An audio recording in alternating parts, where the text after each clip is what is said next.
მოკლედ. ეს არის თქვენი სახელოსნო, მუშაობთ აქ, ხო?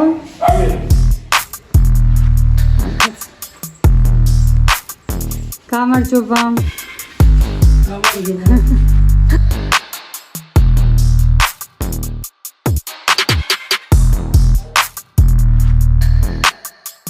რამდენი ხანია ეს დაკავებული ხართ ამ საქმიანობით? შოთაც 2012-ში დავამთავრე აკადემიაც და მაგისტრატურაც და მანამდეც და მერეც.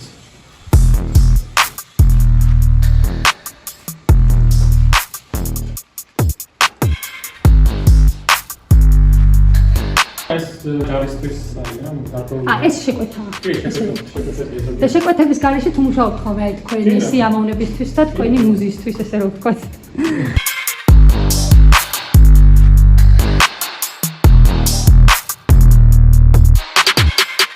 ეს არის ბრინჯაოს ხანის ეპოქის ინსპირაციით შექმნილი ნაშრომები და საკმაოდ ლამაზები და შთამბეჭდავებია.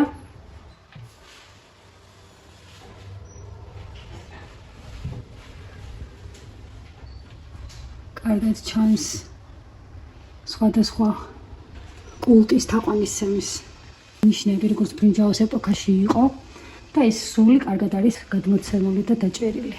რა შეგიძლიათ გითხრათ, აი თქვენ რა შეგძინათ შინაგანად თუნდაც აი ბრინჯაოს ეპოქაზე მუშაობამ? საქმისადმი ესეთი მარტივი მიდგომა, რომელიც შედეგზე აისახება და ძალიან ზედმეტი ქართულების გარეშე, ესე ვთქვათ, ნაიური მიდგომით ხასიათის გადმოცემა, ნივთისთვის შინაარსის შეძენა.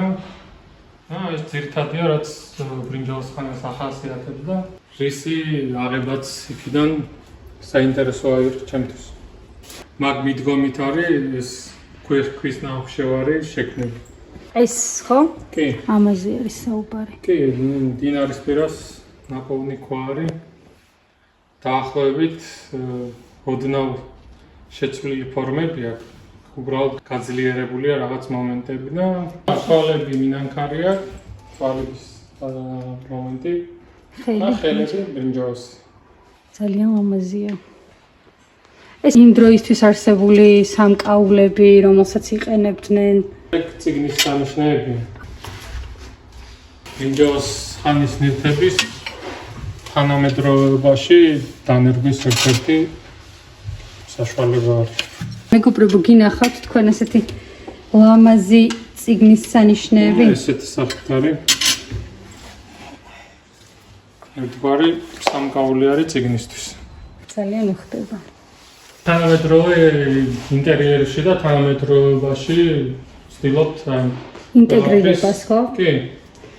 რომ ჩვენ ნამუშევრებს გავლენას ახდენს როგორც ავტორზე, მაგრამ ასე ვთქვათ, გარკვეული ნივთების რეპლიკების კეთდება, ან იმ რეპლიკებზე დაყრდნობით კიდე სხვა ნამუშევრები იმ სტილისტიკაში.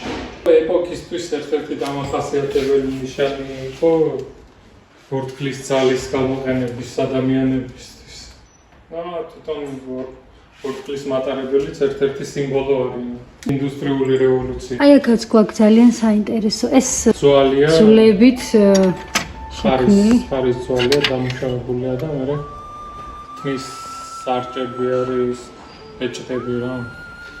მოკლედ აი აქ ჩვენ გვაქვს ახლა ის ნამუშევრები, რომლებიც ამ მომენტში უშუალოდ ადგილზე არის, თმის სამაგრები და სხვადასხვა სამკაულები. ესეც საყურეა. ხურცრო ფარავს ეკია. ხურცზე ზევიდან ეცმება, ხურცზე კლიენტ ფარავს ხურს. ესენიც საყურეები. ესენი? კი, საყურეები. ესეც საყურეა? ესენი ბეჭდებია, კი. აი ესენი არის ბეჭდები? კი. აი მე რა ლამაზია. ნახოთ. მეგობრებო, მიხდება? ძალიან ლამაზი ნამუშევრები. ესე იგი, ეს არის კარგად დაგათვალიერებინებთ. ძველი ეპოქისთვის დამახასიათებელი ვიზუალით შექმნილი ქალის სამკაულები, თმის სამაგრებით, მისაჭერები ესეთი და სხვადასხვა ნივთები. საოცარი ნამუშევრები არის, მოკლედ აღფრთოვანებული ვარ განსაკუთრებით მომწონს, აი ეს ყველაზე განსხვავებულია ეს როგორც ხვდები არის თმის სამაგრი. კი, და აქვს ეს ხო, რითიც ჩამაგრდება თმა და არის ულამაზესი მართლაც. გავლენის ერთ-ერთი გამოხატულება ბრინჯაოს ხანის ასე ვთქვათ.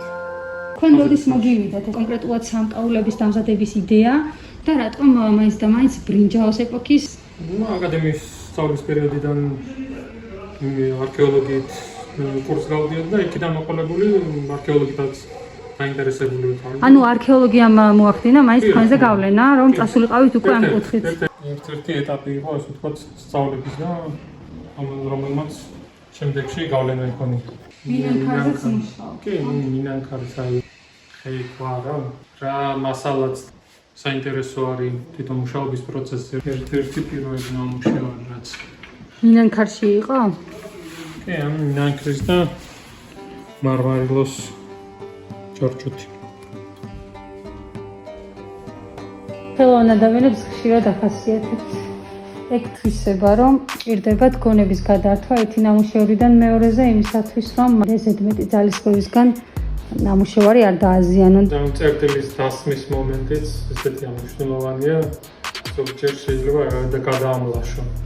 ხო, ანუ ჯობია ოდნავ დაუმთავრებელი იყოს, ვიდრე ზედმეტად გადამლაშებული. მაგით არის ჩანახატები საინტერესო ნებისმიერ რამეში, რომ აი იდეის დასაწყისია, რაღაც დინამიკაშია ჩავლებული რაღაც მომენტები და რაღაც გაშებულია დროში. ბევრი მხატვრის ჩანახატები მირჩევნია სიტყვაზე დასრულებულ ნამუშევარს. ზედმეტად რაღაც გაპრიალებული, ზედმეტად დასრულებული რაღაც მომენტებია, რომელიც გიკეტავს, ასე ვთქვათ, კარს და რაღაც ერთი შაბლონური რაღაც იდეა არის, რომლის ლიქით არაფერი არ ჭამს. აი აქ გვაქვს კიდე სხვადასხვა მასალით შესრულებული ნამუშევრები, არის ხის მასალა, ეს არის მეტალი, ხო? არის თიხა. ესენი უკვე მუშაობის ერთ-ერთი ეტაპი არის. ესეც ხე არის. ესენი თაბაშირია. კოლხური ცულის სხვადასხვა სახეობებია. შედეგი ეს ერთ-ერთი იშვიათი სახეობა არის უხვაზე ქანდაკები. ცულები სადღაც ხო, ნამდვილად 12-13 წელი არის სულნაპოვნი საქართველოში. სულის ცულის კი, ორი მხედრით ვარიაცია. ორი მხედრით. ესეთი საინტერესო ადგილი არსებობს მეგობრებო, სადაც ითქმება ესეთი ბრინჯაოს ხანის ნაკეთობები, იქნება ეს სუვენირები, სამკაულები და ასე შემდეგ. ჩვენ შემთხვევაში ინტერიერში მთვარი აქცენტივით არის, რომელიც ბრინჯაოს ეპოქის მოდის.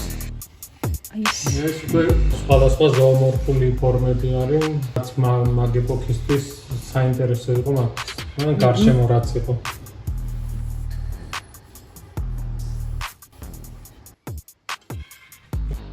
ნაყოფიერების ხაება ერთ-ერთი კიტეს ასეც ეძახიან.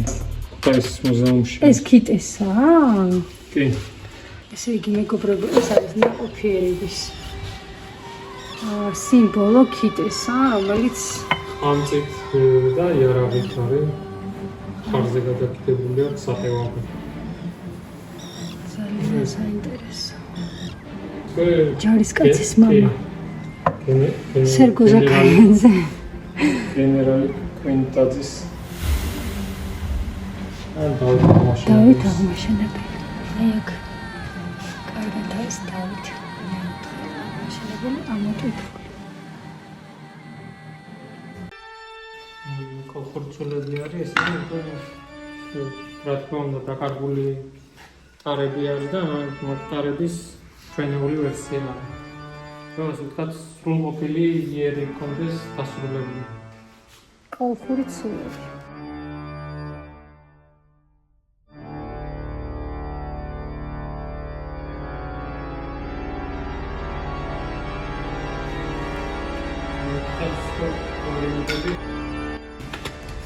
ვარიანტი უზისებრი ფორმის ცული.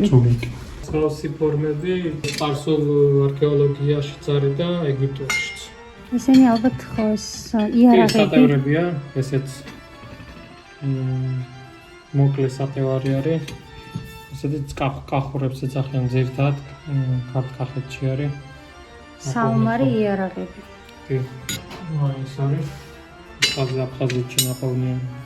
ეს ძიშვიათი შემკულობით.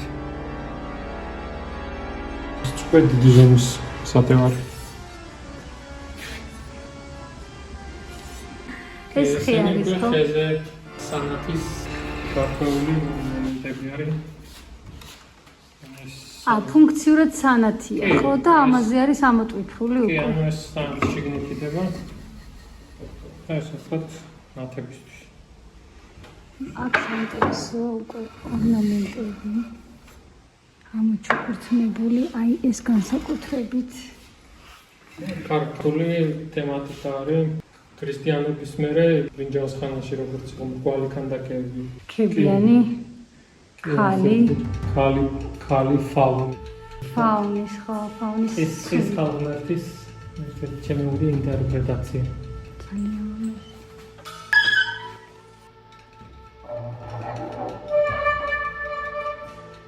აურე მამაზია. ძალიან მიყვარს ქართული მითოლოგია და დალისაც მაგონებს ნადირობის ქალღმერთი დალის სულიც მოდის მისგან. ჯარისკაცები არის ძირითადად. ქართველი გენერლები არის, ესენი უკვე შეგვეთით არის გაკეთებული. მასთან და მეგობრებთან ერთად გაკეთებული მაგ ფიგურებს. ჩვენ ვართ გიორგი ეთერიასთან სახელოსნოში სტუმრად და განვიხილეთ სხვადასხვა ტიპის ნამუშევრები, ძირითადად არის ძველი ეპოქის ბრინჯაოს ხანის სტილი და ამ ეპოქის სული არის გადმოტანილი ამ ადამიანის ნამუშევრებში და ეხლა რამოდენიმე კითხვა რო დაგისვათ, თქვენ თუ გაქვთ რაიმე გეგმები ბრინჯაოს ხანის ამ ნაკეთობების კიდევ უფრო ფართოდ ინტეგრაციისთვის თანამედროვე კულტურაში?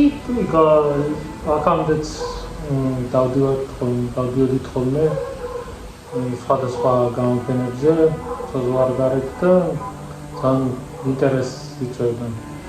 როგორც აზიაში, ისე ევროპაში.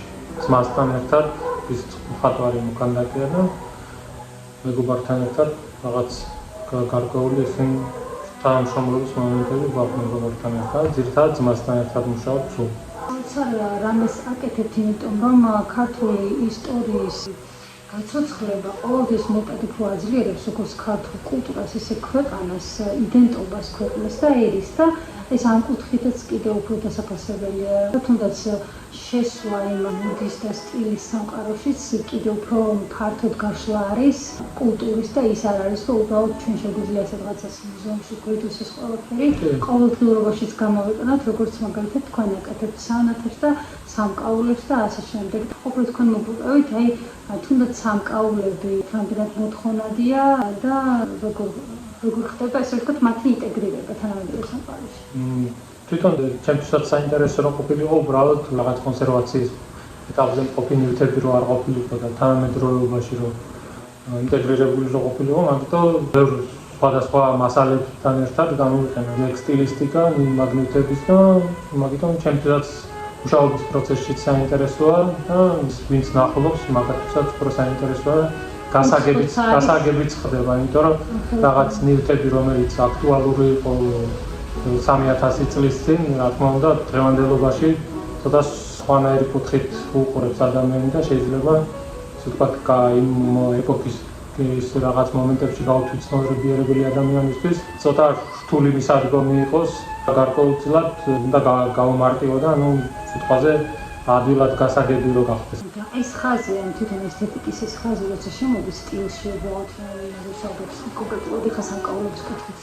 დაინტერესდი და კონცენტრირდი მე უფრო რატომღაც და იმდენად უცხოა უფრო რაღაცა მიხედოთ იმისა, რომ ეს მაშინდელი უბრალო ადამიანების ნივთები იყო, დღეს უფრო რაღაცა ალბათ ტრადიციულ, თანამედროვეულ სამოს, ან უფრო არისტოკრატიულ სტილს კიდევ უფრო უხდება. მე უფრო ამ კუთხით ვხედავ და ამასთან ერთად იმ ფონზე რა მრავალფეროვნებაც დღეს არის, ეს მსგავსი ტიპის სამკაულები უფრო უცხო არის და იშვიათი.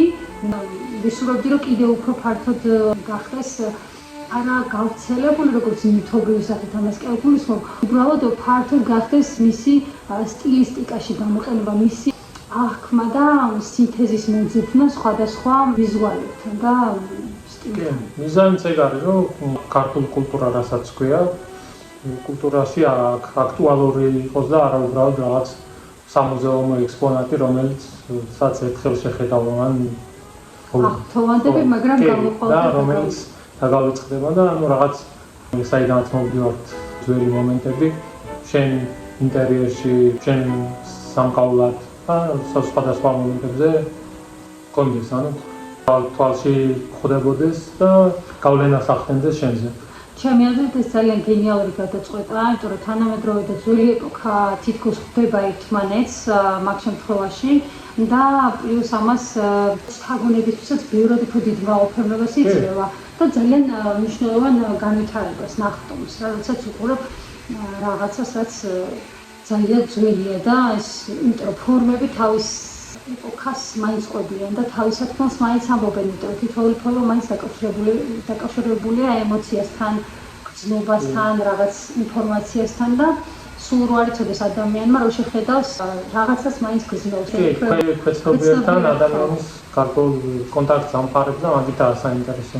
თქოს ნაიური გამარტივებული მომენტები არის, მაგრამ ძალიან შინაარსტევადია. ხო და უცბად მოდის რაღაც მდიდარი შეგრძნებები მე და გიკვლის საიდან.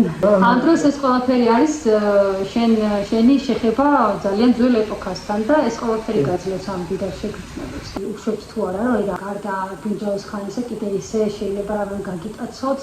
ანუ ეგ თანდები მომენტია, თორემ მარტო ბრინჯაოს ხანის ეპოქა ესე ვთქვათ პირველი სიყვარულივით არის, მაგრამ მე ფონად გასდევს ყველაფერს, თორემ თანამედროვეობაში რავი აქ სხვადასხვა ფორმებზე, სხვადასხვა მასალებზე, სხვადასხვა ტექნიკებით მუშაობა ჩვეულებრივი პროცესია. უბრალოდ ერთგვარი საფუძველია, საიდანაც მე სხვადასხვა რაღაცეები ვითარდება. ნუ მაინც მე შთაბეჭდილება დამრჩა ესე რომ მაინც პირველი სიყვარულს ერთგულირჩებით მაინც რამდენი ხანს უთმობთ თითოეული ნამუშევრის გაკეთებას და ზოგადად სახელოსნოში რამდენ დროს ატარებთ, აი კვირაში რამდენ დროს ან დღეში რამდენ საათს. რა თითქმის ყოველ ესე ნამუშევრის რაღაც მომენტზე რომ დაიწყებ მუშაობას, ეს უკვე საათობრივად და თვეობრივად და ჰორიზონტალურად ჩართული ხარ და ერთ რაღაცა ცოტა რო იღლები რაღაც მომენტში, მე სხვა რაღაცაზე ერთვები და პარალელურად რამდენიმე ნამუშევარზე მიდის მუშაობა. უბრალოდ მე მაინტერესებდა აი თქვენი ცხოვრების რამ დროის რამხელა ნაწილი უკავია თქვით. ძალიან დიდი ისეთი მთელი ცხოვრებას პრაქტიკულად ატარებთ ნამუშევრების შექმნაში. ანუ ესეა მეგობრებო.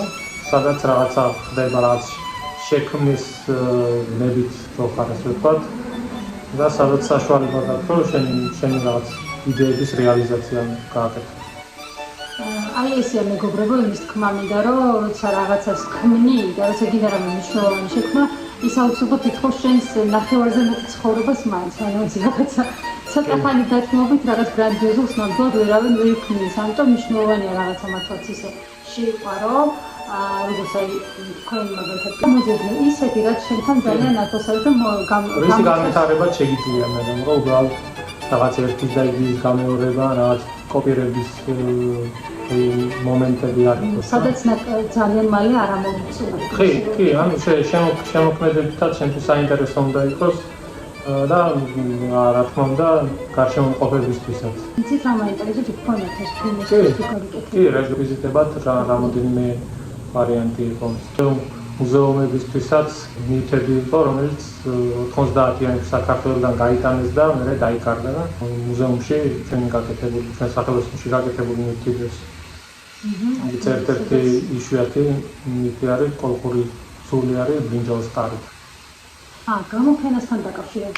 თუ ქონიათ მასშტაბური გამოფენა, აი თქვენი ნამუშევრებთან თუ აპირებთ? კი, ჯგუფურებიც იყო საზღვარგარეთ სხვადასხვა ქვეყნებში, აზიაშიც, ევროპაშიც. გეგმებიც არის სამომავლოდ, რომელიც განხორციელებას საჭიროებს და დაგეგმვის მომენტებშია რა. ანუ მაგალითად საქართველოს მასშტაბით თუ ქონიათ ეს გამოფენა, სადაც სრულფასოვნად თუ გამოდიტანე. ესეთი გრანდიოზული და სრულფასოვანი, არა, რაღაც მასეთი გამოფენისთვის უფრო ესეთი სერიოზული მომზადება ჭირდება. და შესაბამისი გამოფენა, რა თქმა უნდა. ძალიან კარგი, იმედია მე პირადად არ გამომეპარება და გავიგებ. კი, რა თქმა უნდა. და ძალიან გამიხარდება, იმიტომ რომ მაგასაც სიამოვნებით გადავიღებთ. კარგით, ალბათ ეს არის სულ რაზეც შეიძლება დღეს გვესაუბრა. მოხიბლული ვარ თქვენი ნამუშევრებით, ძალიან დიდ მადლობას გიხდით მასპინძლობისთვის და ასევე მადლობას გიხდით რაღაცა ეს თქვენი კონკრეტული დამოკიდებულებისთვის, კონკრეტული კულტურისადმი და ამ კულტურის ესეთი მრავალფეროვნად გაშლისთვის, იმიტომ რომ არ არსებობს თანამედროვე ეპოქაში ადამიანი, ვინც კონკრეტულად რაღაცა წარსულიდან დაუთმობს დროს და იმას გააცოცხლებს, ის ყველაფერი უბრალოდ ისტორიის ფურცლებზე რჩება თეორიად, მაგრამ თქვენ აი კარი გაუხსენით, ესე ვთქვათ, ბრინჯაოს ხანას და ესენი გადმოვიდნენ დროინდელ სამყაროში და ჩვენ საშუალება გვაქვს რომ ვუყუროთ და მადლობა რომ ჩემს ესე ვთქვათ YouTube მაყურებელსაც ექნება ამის საშუალება. მადლობა ინტერესისთვის. მადლობას გიხდით.